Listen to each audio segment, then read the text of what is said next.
Hello, viewers. Welcome to Football Discussion Daily. I'm your host, CGO.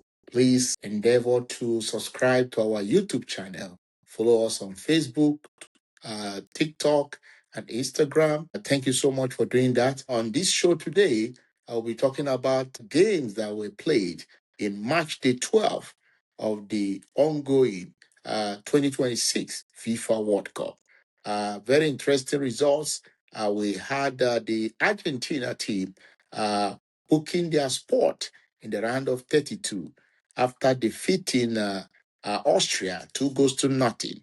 The game was played at the Dallas Stadium and it ended in favor of the Argentine. Messi got a brace in that particular encounter, and now he has set a new record when it comes to all-time goal scorer at the FIFA World Cup. He now has 18 goals. So he's now ahead of Miroslav Klose, who has 16.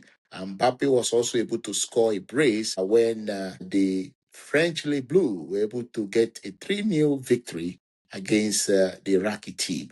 So Kylian Mbappe now has 16 goals. So he's tied with Miroslav Klose, who was a former German player. So today's game, Argentina were the better side against Austria.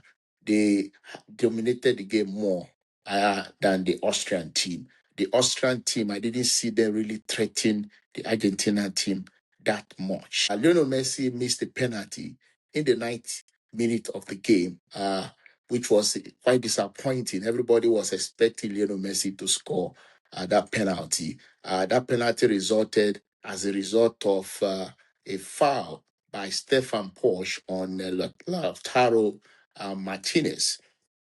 VAR did a review and the penalty was given. Everyone expected Lionel Messi to put the ball at the back of the net, but he dragged it wide and he missed the penalty. But in the 38th minute, he was able to convert the low pass from Medina, Facundo Medina. He was the one who gave that low pass into the path of Lionel Messi. And then Thiago Almada did a kind of a clever dummy. And then we had Lionel Messi taking a very nice shot into the bottom corner. And in the second half, he was able to get another goal for Argentina.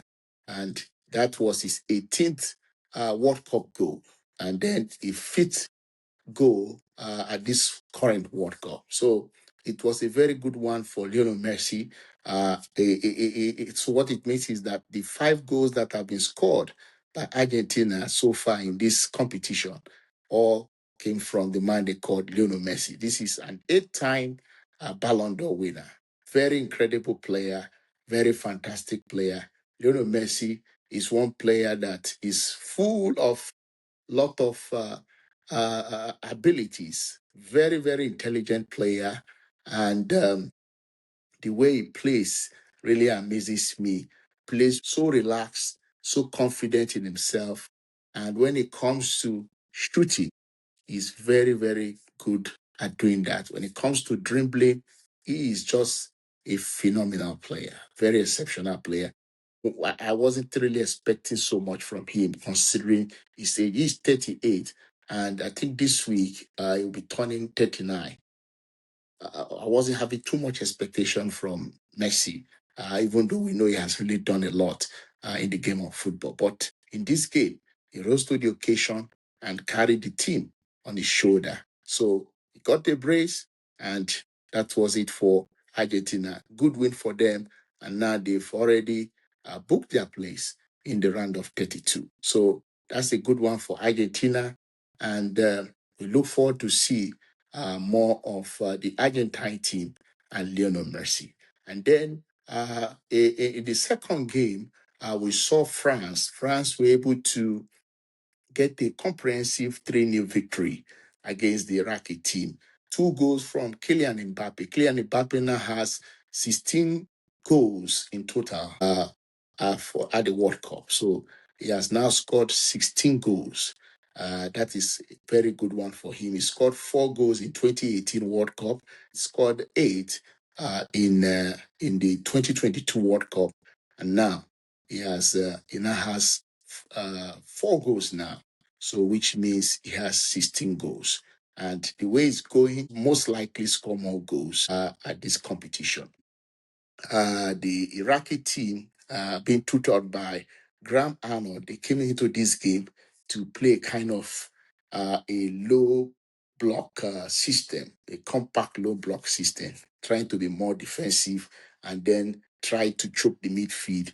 But it's very difficult when you play against teams that has players like Michael Olise who are very good at utilizing pocket of spaces. It's difficult to stop such players from creating opportunities. And then when you have very dangerous strikers like Kylian Mbappe, it's very difficult for you to uh, stop such kind of players.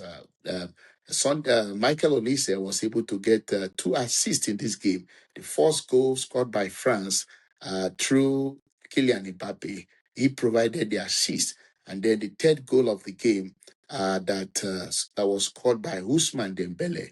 It was Michael Olise who also provided that assist. He played more like a number 10 in this game. Very, very intelligent player, very skillful. His thought process when he's on the ball is quite amazing. Even off the ball, he's a very, very special player. And this tells you why the big clubs are looking for the signature of Michael Olise. He was very good in this game. So the French team are through to round of 32, and it's a good one for them. They'll be playing their last game against the Norwegians, and that will be the game that will decide which team finished top of the group, because Norway also have they also have 6 points, just like the French national team. So that last game between France and Norway will decide which of them top the group high. So that is it. And then the game between Norway and Senegal. I at the let me say the first 30 minutes of the game, it seems as if the Senegalese were more in control of the game. But a blunder made by Koulibaly really costed the Senegalese team in this game.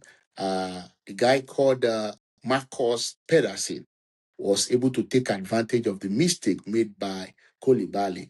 Even the ball, even when the Marcos Pedersen took the shot, I expected Edward Mendy to stop the ball, but himself was he didn't do well, and that ball went straight into the net, and that gave the Norwegians some kind of belief and confidence. And then later, Edward Mendy made another mistake that would have even resulted in a goal. Erling Haaland was unfortunate not to score the goal because he played the ball and the ball hit the woodworks. That was how Edward Mendy survived that error he made. And then in the second half of the game, Erling Haaland was able to get his get a goal. That is his third goal of the competition when he scored against the Senegalese, putting them two goals up. And then later we had the Senegalese scoring one back through Ismail Sarr.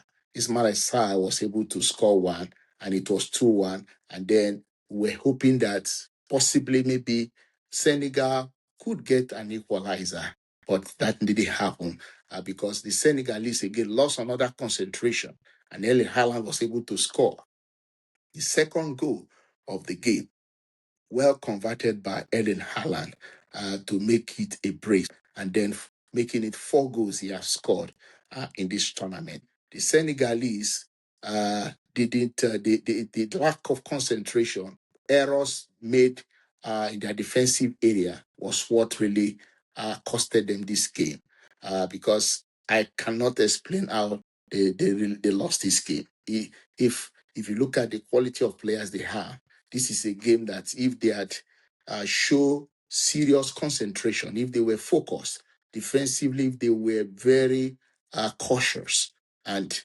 were not making errors, I'm sure they would have gotten something very good because we saw the way they were able to score even the second goal by Ismail Sarr, because Ismail Sarr got a brace also in this game. He was able to score, I think, is it in the 94th minute or thereabout? He was able to score the second goal for Senegal.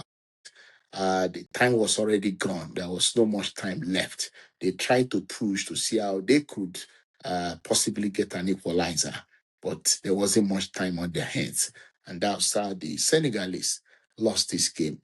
They were favourite to win the game, but it was a very disappointing one from the Senegalese team in this counter. So Norway, they are through to the next round of this competition. So please, if you have any opinion to share or you have thoughts, feel free to post it on our comment section. Thank you very much and do have a wonderful time. Bye for now.